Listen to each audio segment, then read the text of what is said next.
Hello, my friends. Welcome to the basement. I am Mikey, Henninger, and this is Basement Brewed Fantasy Football. Thank you so much for being here. Thank you so much for tuning into what I think is the best dang fantasy football podcast in Franklin, Wisconsin. Today is episode 11, and we have a very, very special guest on the show today. My first guest ever on the BBFF podcast. As you guys know, or maybe you don't know, maybe you haven't been tuned in quite yet, but I've been diving into some in-depth NFL fantasy football previews of all 32 NFL teams. And in episode 7, we covered the Los Angeles Chargers. So today, I wanted to bring in a Los Angeles Chargers specialist in Garrett Sisti. He's the host of the Lightning Round podcast. Be sure to give him a follow on Twitter at Garrett Sisti. Garrett, by the way, is 2 R's and 2 T's. Garrettsisti. What's up, Garrett? Thanks for hopping on here, man. Hey, I appreciate it. Thank you so much, man. Yeah, how's your week treating you so far? Good. Camp started, so it's all starting to come together now. Football's finally here. Yes, sir, man. This is my Christmas. It has been ever since I was a little kid. Dude, and speaking of your Twitter, I was actually hanging out on your Twitter bio before this call, and I saw that you accidentally worked at Target for, 30 minutes. What's the story there? I made the mistake of walking into Target with a red shirt on, and a older woman asked me where throw pillow covers were, and I just didn't have the heart to tell her I didn't work there because you could tell that she was really struggling. And, it was a hard day because it just spiraled. She said throw pillow covers, which is not just a generic, where's the milk, where's, pillows in general. I wouldn't know that one. Exactly. So when I was on my phone looking up where the heck I would find throw pillow covers at. And so, of course, Target doesn't have throw pillow covers. They've got throw pillows. So I walked through the aisle. She picked out 2 pillows. And as soon as she picked them out, a woman saw me helping a woman thinking I worked at Target and goes, hey, my kid spilled his Slurpee in aisle 6. And then all of a sudden, I saw an actual Target employee walking by and I said, hey, listen, there's a spill on aisle 16. Some kid spilled his, or whatever aisle was, spilled his Slurpee. And so in that moment, I'm sure those 2 women thought I was like, a big dog because I was delegating the work to somebody else. So it spiraled a little bit. And then as I was trying to leave because it just felt like too weird, she decided she wanted a different color of throw pillows. She caught me on the way out and I had to help her. And then I was able to just leave. I went in for one thing. It was coffee creamer, I think, at the time. As you do at Target, yeah. Yeah, one thing. And then all of a sudden I'm there for half an hour helping an old lady work. So and I upsold her the pillows, so I haven't got a check from Target yet, but that was when I worked for 30 minutes inside of Target. And I'm sure all of us had some kind of experience like that, but because I didn't have the heart to say, oh, I'm sorry, I don't work here, I had to work there. Yeah, still, man, that's impressive that you worked there 30 minutes, you worked your way up to supervisor. That's pretty impressive. Well done. Oh, yeah. No, I moved up the chain real fast. Yeah. Awesome, man. Well, like I mentioned earlier on the podcast, the reason I wanted to get you on here, right? It's always good to talk to somebody who's a little bit of an insider or somebody who studies these teams basically on a daily basis. And that's obviously what you do at the Lightning Round podcast.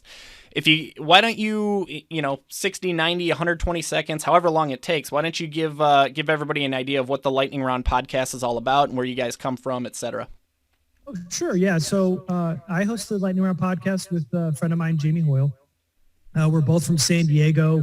We're writers for a Charger blog for a while. Decided we wanted to start our own podcast. I had kind of the producer chops, so it was kind of easy. And we got some mics and started a podcast 7 years ago. We've been doing it ever since. We were doing it in the studio, and then we were doing it, remotely, and now we're doing it live after each game on YouTube. And we do everything. We do Charger games, and then on the off season we do draft coverage. So we've been doing draft coverage for 7 years. So we go over every rookie, every position that we can, and we go into that. So it's not all just particular Chargers content, but during the season it is just Chargers. Love it, man. I might have to go back to 2 off seasons ago and hear what you guys were thinking for the transition between Phillip Rivers and Justin Herbert, just to see what that content was like back in the day. Well, spoiler alert, it was not good. We did not like Justin Herbert coming out of college. Oh, wow. Like other people. He was a very polarizing prospect coming out of college in terms of like if whether or not people would. Same thing with Josh Allen. There's a lot of people like he was either going to be the guy or he was going to be a big bust. So, all right, well, I'll spare that one. Yeah, because those two are anomalies. The guys that had struggled in college and somehow made it all work in the NFL. It just happened. So those were you're happy for sure. You're happy about it, man. You guys are set for the next decade. I think if there's a year, this might be the year. And that conference, that division, but also that conference just for the next decade is going to be absolutely insane. Okay. You're also a fantasy football guy, yeah? You mentioned you play? Yes. How many leagues are you in? Currently 3, and I can tell you exactly when I started. Most people can't, but I could tell you because we got a bunch of friends together. We were in San Diego, and the year was 2006. And in 2006, LaDainian Tomlinson broke the TD record. And one of our friends had drafted LT first overall just because he was a hometown kid, not really a guy that follows fantasy or football in general. And of course, that year it was just unfair. There was even no point of even setting your lineup. Right. It's got LT. And so he hasn't let us forget it since 2006 that he was the dude who drafted LT during that season. And I haven't seen anything since. And so I've been playing a long time, and that's when I started, 06. Yeah, man, that's actually exactly when I started. It was either 06 or 05. My first ever draft pick was Edgerrin James, not Colts Edgerrin James, but Cardinals Edgerrin James, which was a big difference. And I had no clue what I was doing, man. I was doing the draft on the phone with my buddy. Like I wasn't live in person, and all of a sudden he calls me in like the 11th round and tells me I'm back on the clock. And I thought it was done because I thought you just get your quarterback, your running backs. And I was like, oh man. And I panic drafted Mike Allstott because, fullbacks in fantasy football league, that'll do. But anyway, I'll never, like you, I can totally remember my first league, largely because the draft was just, it was a shit show. So yeah. Anyway, cool, man. Well, one of the main questions I wanted to ask you, as a Charger specialist and as a fantasy football player, I think one of the spots that a lot of casual fantasy football players not struggle, but maybe they're not super familiar with is the offensive line and what to expect from a team's offensive line. There's rankings out there. Like you can go to PFF and there's all kinds of rankings, but I thought it would be good to hear from somebody who covers the Chargers, not just from a fantasy perspective, but from a overall team perspective, and just kind of get your thoughts on what you're expecting out of that offensive line, especially when you think about, Austin Ekeler in fantasy drafts this year. He's a, top 6, top 7-ish pick. What should we expect from that offensive line this year? Well, I could say with certainty, covering this team for so long and just watching them, and being a Charger specialist, as you've mentioned twice now, which I like, this is the best offensive line they had in a decade, if not a decade and a half. They have Corey Linsley at center and Rashawn Slater at left tackle, who are both Pro Bowlers last year. Yep. Matt Filer, formerly of the Steelers, is their left guard, who was on the cusp of being all-pro, having an all-pro season last year. They had major issues at right tackle and right guard, so they drafted Zion Johnson, who, in my mind, was the best interior offensive lineman in this draft, to be their right guard. And now they've got what they think to believe a more improved Trey Pipkins, who they drafted a few years ago in the 3rd round, to be their right tackle. They had Storm Norton, who had to start in a pinch because Brian Balaga, who they got in free agency, was injured. Yep. So Storm Norton and Trey Pipkins is kind of the weak spot at the right tackle spot, but what they have now is kind of a contingency plan. Matt Filer has played right tackle before, and they drafted Jamari Saylor, who was the left tackle for Georgia last year. Supposed to be an interior guy, but will get some work at right tackle. So they've got some options there if Norton and Pipkins absolutely stink. So across the board, they've got some really good depth now. And in terms of starters, they finally got a pretty cohesive line going into the season. Awesome, man. I mean, that's obviously great to hear for anybody who's got Austin Ekeler on their radar. That's usually, people who are entering fantasy drafts with like I don't know, I've seen them go as high as like 4th overall sometimes this year, but 4th, 5th, 6th, 7th round pick, that's or a 7th overall pick. That's good to hear. That's definitely not a bad thing. What about you as a fantasy football player? Are you using a 1st round pick on Austin Ekeler? Are you worried about Isaiah Spiller anywhere? What's kind of your thoughts from a fantasy standpoint? Yeah, so a lot of people are scared off because they drafted Isaiah Spiller, and I go the exact opposite way. Okay. Last year, Austin Ekeler, well, number one, the offensive line's better this year. And two, last year, the Chargers did not have a running back two. They had Justin Jackson, they had Joshua Kelly, and Larry Roundtree. And all three of them could not produce. Yep. And towards the middle of the year, Austin Ekeler started to break down. He had to carry the workload. He had to get the carries, which is great for fantasy. But overall, through all 17 games, it hurt him. And so now they want to implement Isaiah Spiller to be that kind of guy that's going to give Ekeler a break and then keep his legs fresh and be able to get more involved in the offense. He's going to, in the second year in this offensive system now, he's going to get a lot more touches through the air. So if you're in a PPR league, it's good news. Yep. And he's going to get a lot of carries as well. So in my mind, even with drafting Isaiah Spiller, who's more of a power back, who might vulture a carry at the goal line or two here throughout the season.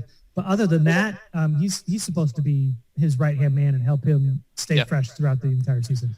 Yeah, totally. And the more, as more time passes, we're seeing more and more backfields in the NFL that are capable of producing two fantasy viable running backs. And I did actually detail out in my Chargers preview, which is, in writing on YouTube and in the podcast episode, I did talk frequently about them trying to combine Justin Jackson, Joshua Kelly, and who's Larry Roundtree. And those guys just weren't getting it done collectively, combined as a unit. I think combined they still averaged like less than 10, even just 10 touches a game. So yeah, it was pretty clear the Chargers were ready to get a tried and true RB2 behind Austin Ekeler. When you think about some of those teams in the NFL that have two running backs that can be fantasy viable assets, even if it's somebody who's like a low-end flex play. What are your thoughts on Isaiah Spiller in fantasy football this year? Do you think is he a better real-life running back than a fantasy football running back? Yeah, I think he's going to be better in real life than fantasy.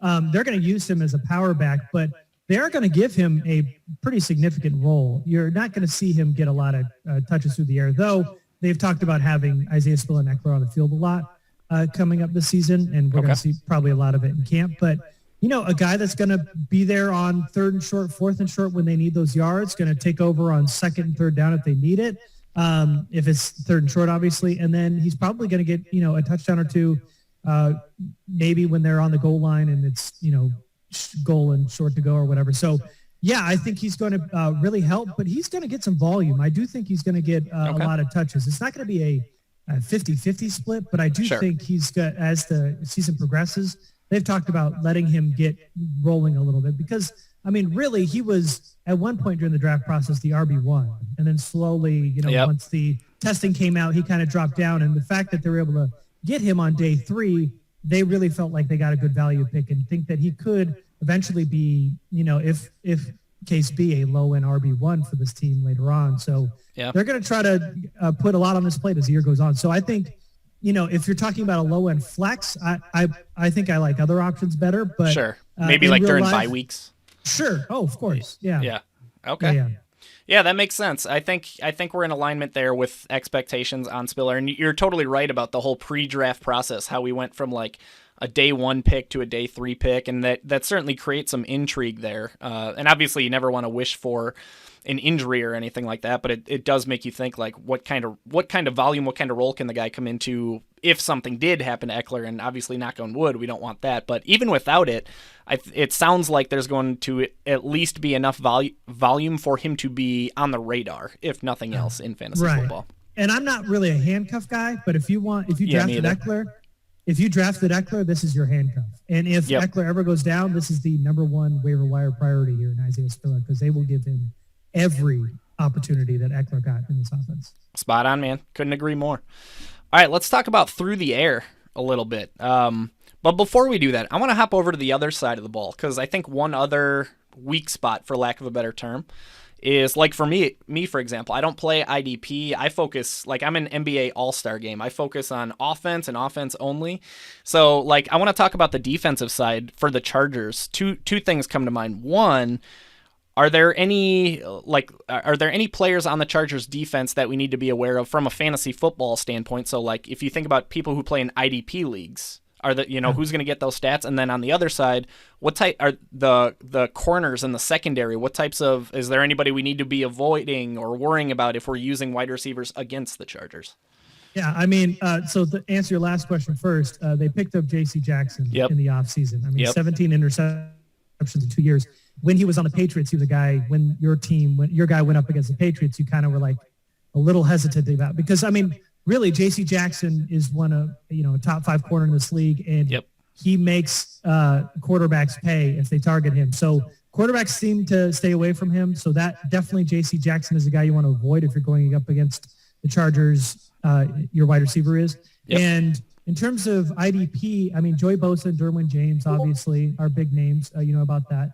Khalil Mack, the new acquisition's going to be huge. But, I mean, other than that, I know Kyle Van Noy is going to be a kind of a big name, but not a guy I would really touch if I were going there. He's kind of on the decline now. They really needed him because they were really shallow on the linebacker core. Sure. He's going to get a lot of opportunities, but I just don't think he's going to produce as much for you in IDP. Yeah, man, that's a great answer. And some of those names you mentioned, I completely kind of forgot about because I'm so offensive dialed in that I like the Khalil Mack thing. That was a couple months ago that I'm like, oh yeah, he's out of Chicago now. Thank goodness for my Packers. But yeah, so no, that's really good. Super helpful.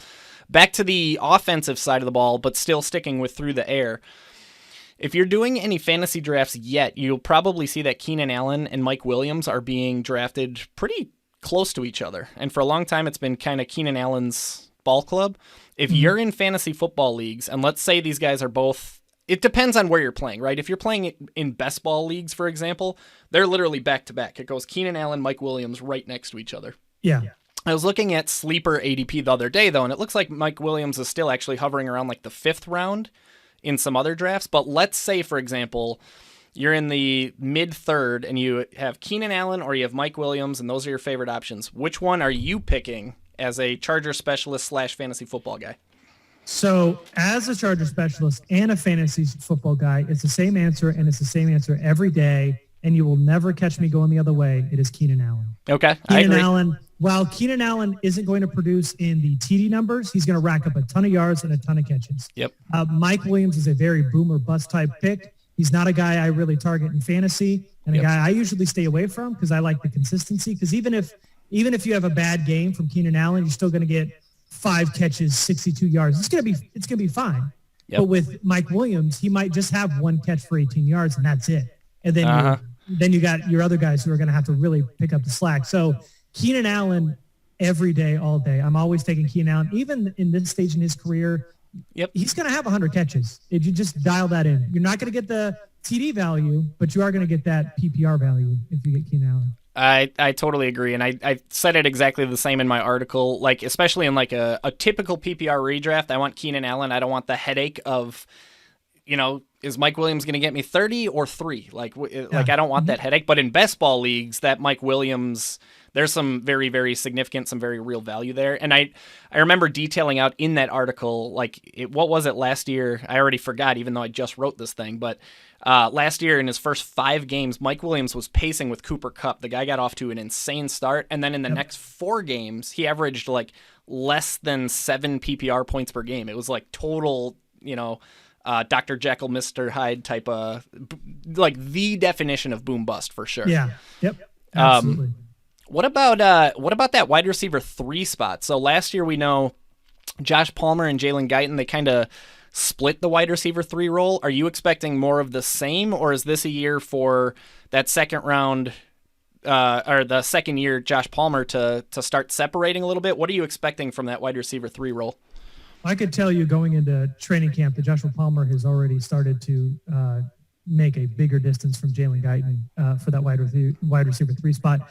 They drafted him in the 3rd round. They've got big plans for him. Yep. And really, when it comes down to it, Keenan Allen's getting up there in age, and Mike Williams, though they just signed him to a new contract, kind of put a sneaky little ripcord there in year 2 and 3. So there's a chance that if Mike Williams doesn't produce like he has, that they could easily cut him. And Joshua Palmer is a guy that they want to put a lot on his plate this year and see if he can be that focal point of an offense. Is he a role player like he was last year where he's splitting snaps with Jalen Guyton as a wide receiver 3, or can he be a low-end wide receiver 1 or a key wide receiver 2 in this offense? So really, they're going to be unleashing him throughout this year, and he should be the wide receiver 3. And the plan is, let's see what we got in him this year, because, the end of the road for Keenan Allen and for Mike Williams could be sooner rather than later. So they want to see if they can get because they absolutely loved Joshua Palmer. Not a guy I hadn't seen Joshua Palmer on a day 2 pick anywhere on any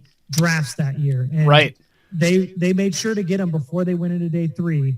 They had 2 third-round picks. They had to get Joshua Palmer, and they got him, and he's going to be an important piece as a wide receiver 3 this year. And that's so important in fantasy football. Like you can do your own analysis, you can watch the film, you can draw your own conclusions about guys. But when teams are making moves that indicate they have plans and intend to use those guys, that's more important than anything. And of course, like I'm not a coach for the Chargers. What they know something more that I don't know, right? So yeah, that's good to know. And frankly, I didn't even know about the Mike Williams contract, the sneaky little part of the contract where they could move on. So if I'm hearing right, I'm going to be moving Josh Palmer up a couple tiers in my draft kits here moving forward. He's currently drafted around wide receiver like 64 or something like that. And last year, if you combined Guyton and Palmer, of course, fantasy football is not that simple. You can't just combine the two. But if you did last year, they would have landed around like wide receiver 32 ahead of A.J. Brown. So if one of those guys, and it sounds like it's Palmer, is able to separate and be that locked-in wide receiver 3, there's very real fantasy value there for sure. Yeah, you're going to see it in the next couple of weeks. Joshua Palmer's going to start sneaking up in these draft boards. Yep, gotcha. So get him now if you can, everybody. All right, last but not least on the Chargers, Gerald Everett. What are your thoughts there? I was excited when they went and got Jared Cook last year. Obviously, he was 34, I think, last year. Gerald Everett's 28. He's flashed athletically. We've seen him be productive in some NFL offenses this year. What are you expecting from him, I guess, both as a Charger specialist and as a fantasy football player? He's going to be great for the Chargers offense. They needed some athleticism, and that was kind of the focal point of this offseason for the Chargers, is to get more athleticism on the field. And so getting Gerald Everett was a big move, former player for Brandon Staley. But for me in fantasy, maybe a tight end too. I don't think he's going to be able to produce like people hope he will. I think he will surpass Jared Cook, who had 564 last year, I think 4 touchdowns.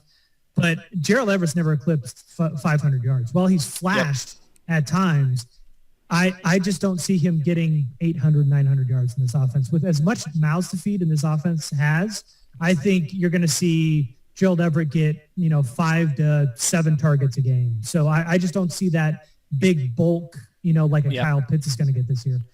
It's just going to be kind of like if you're in a 2 tight end league or you need somebody on a bye, Gerald Everett might be a nice fill-in, but definitely I would not look for him as your tight end 1, which some people are starting to draft him as, which I think that's just a little high for me. I totally agree. I'm treating him as one of a higher end tight end 2. Right. If I'm in a regular like 10, 12 man draft with no tight end premium or anything like that, I'm probably not going to use a draft pick on Gerald Everett. But I think you're spot on that he's definitely going to have some streamer value this year. Spot on. I think we're totally in alignment and in agreement there. That's all I got on the Chargers. Are there any other fantasy players? And it's okay if not. I know I'm springing this one on you, but are there any other like fantasy football players that you're particularly high on or particularly low on this year, even off of the Chargers? Oh, off of the Chargers? Maybe middle round guys, because I don't want to say Jonathan Taylor because that's boring. But sure. I think Rashad Bateman and Michael Pittman, I think, are going to have some nice bounce back seasons this year. And especially with Matt Ryan and that Colts offense now. And and you'll probably like this, I love these rookie wide receivers. I think Christian Watson, Chris Olave, Sky Moore, Drake London, they all fell into great fantasy situations. So when I get into the later rounds, I'm starting to key in on these rookie wide receivers because they're all in a lot of really, really good situations. Even Garrett Wilson. There's going to be a lot of rookie wide receivers I'm going to be targeting. Totally, dude. I've come around to Christian Watson. It's not that I didn't like him before, but I really wanted my Packers to get Sky Moore. So then when they traded up to go get Christian Watson and Sky Moore would have been available, I was really kind of like bummed about that. But Sky Moore with the Chiefs, Christian Watson with Aaron Rodgers, I'm all in on those. I love those picks, by the way. Rashad Bateman, somebody I've been trying to get in all my dynasty leagues and everywhere I can. So spot on, man. I'm right there with you. That is about all the time we got. That's a wrap on today's conversation. I really do, man, Garrett. I really appreciate you hopping on here again. You're the first ever guest on BBFF, so I really appreciate it. Thanks so much for hopping on. Where else besides Twitter? And again, it's Garrett Sisti with 2 R's and 2 T's on Twitter. Where else can people find you, if anywhere? I mean, you could find the Lightning Round podcast anywhere you get your podcasts, YouTube, Twitter, any social, anywhere you want to look for the Lightning Round podcast, we're there. So go check us out. And if you're not a Charger fan, you could obviously tune in if your favorite team plays the Chargers, but also during the offseason, we'll be doing draft stuff. So I appreciate you having me, Mikey. Yeah, of course, Garrett. Thanks so much for jumping on here, man. We'll talk to you real soon. All right. Thanks, man. So there you have it. Really appreciate Garrett hopping on the show, talking some Chargers, talking some fantasy football. Gave us plenty to chew on and plenty takeaways from a fantasy football standpoint. The main one being that I and we are all way too low on Joshua Palmer from a fantasy football standpoint. Again, he is currently being drafted around wide receiver 60 to 65. And by the sounds of it, he is going to absolutely destroy that ADP. So once I'm done recording this episode, I am flipping open my BBFF draft kits and I am moving Joshua Palmer up a couple tiers. If you already have the draft kits, keep an eye out for that. If you don't have the draft kits, what in the world are you waiting for? These things are just $10 for the rest of July. That'll do it for today's episode. Stay tuned. The next one will be the preview of the Dallas Cowboys. Cheers. This brew's for you.